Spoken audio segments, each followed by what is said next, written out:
So,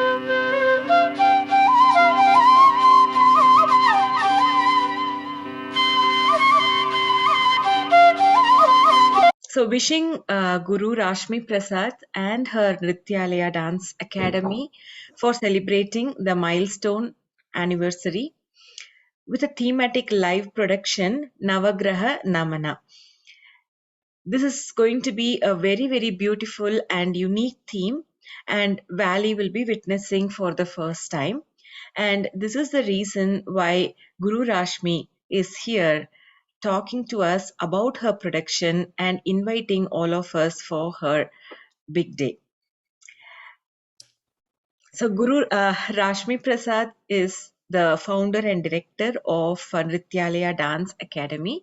And Rashmi, could you tell few words about your dance school? Yes. So I came to the Valley around 2013, 2014.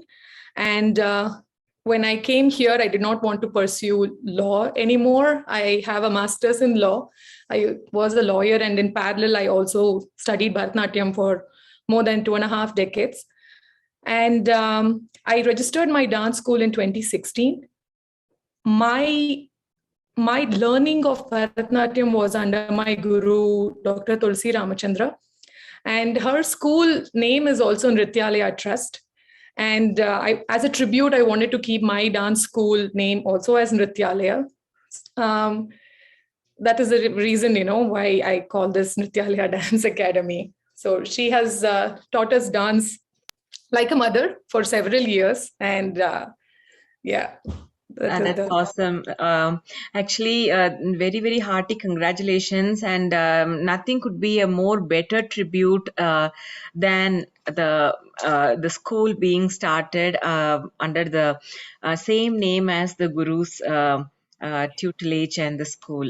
So it's going to be almost like 6 years now, and this is your sixth Yes. anniversary, I believe. Yes. And I'm sure this is going to be an enthralling show, and I hope so. Yeah. and I know how hard you and your students have worked towards this thematic live production. Could you tell a few features about your show and also the venue and time of the event?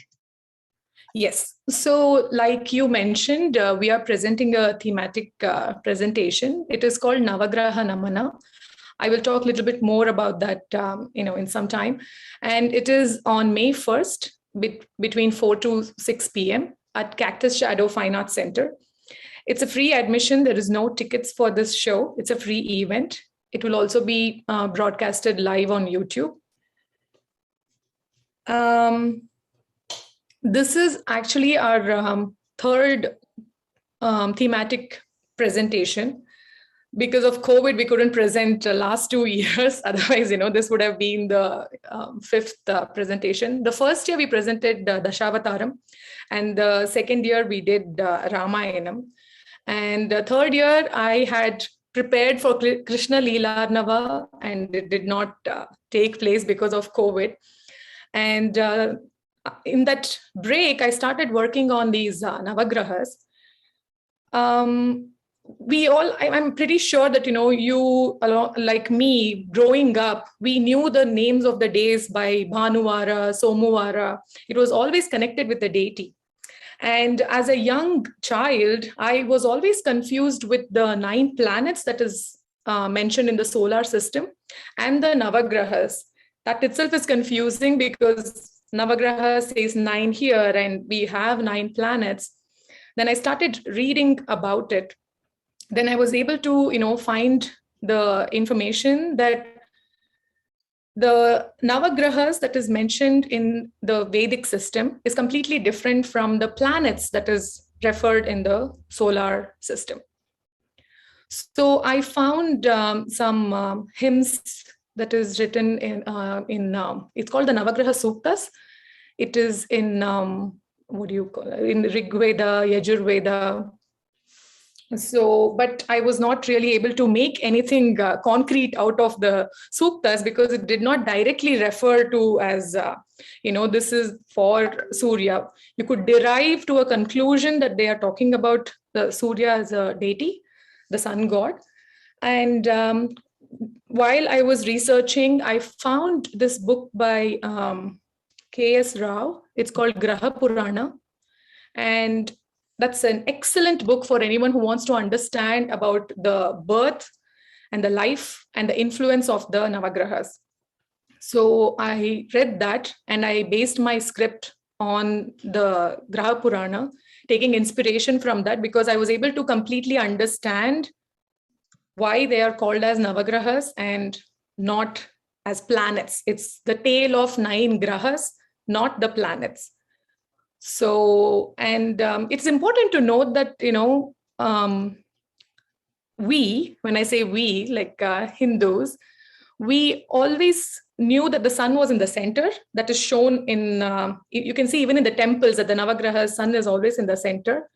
But Earth is not as part of it is part of the solar system, but it is not part of the grahas, because our saints, they observed all these planets on the Earth. So whatever they were able to see, that is what has been put together.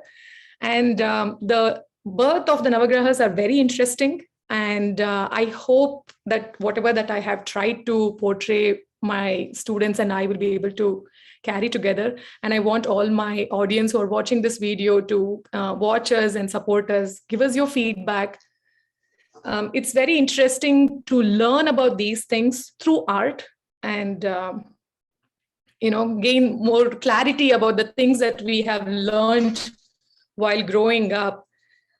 That's what, that's the reason why I thought, my students should know. They all recite the shlokas, Suryaya, Chandraya, Mangalaya, without really knowing that, why are we even saying that? Everyone knows the shlokam.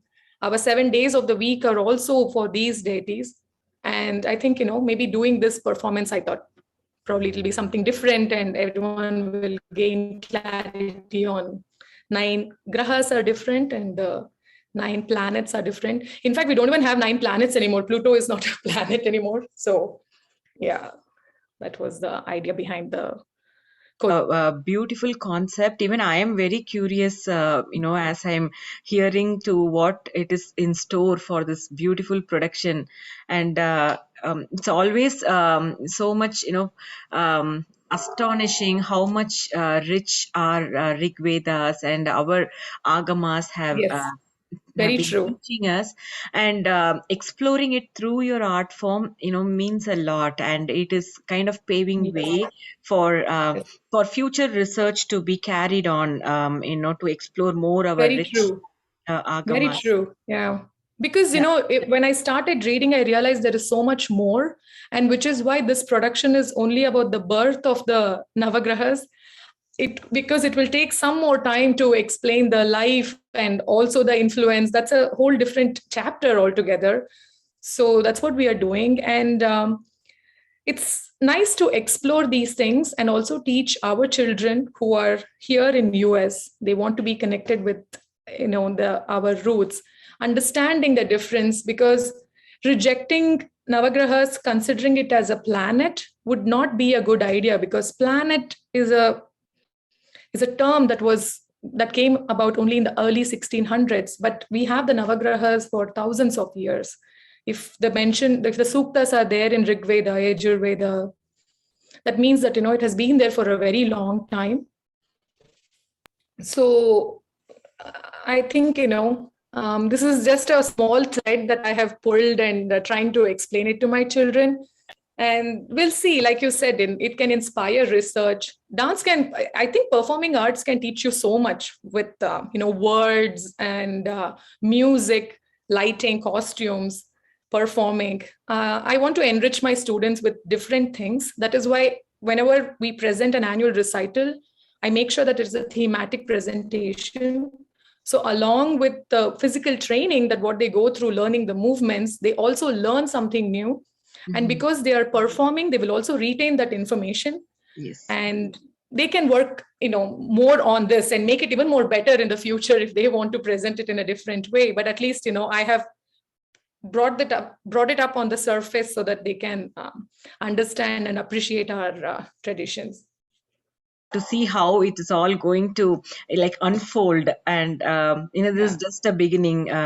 So I once again from Yada, I'm very very proud to feature you and Thank be you very part much. of this anniversary celebration. And on behalf of Yada, I would like to invite everyone to this Navagraha Namana and do not miss it. So thank you once again. Thank you very much, Ramya ji, and I hope you will also make it to our performance and give us your blessings too. And all the Yada viewers, please come to our performance. It's free admission. Once again, it's on May 1st, 2022, from 4 p.m. to 6 p.m. at Cactus Shadow Fine Arts Center. Thank you.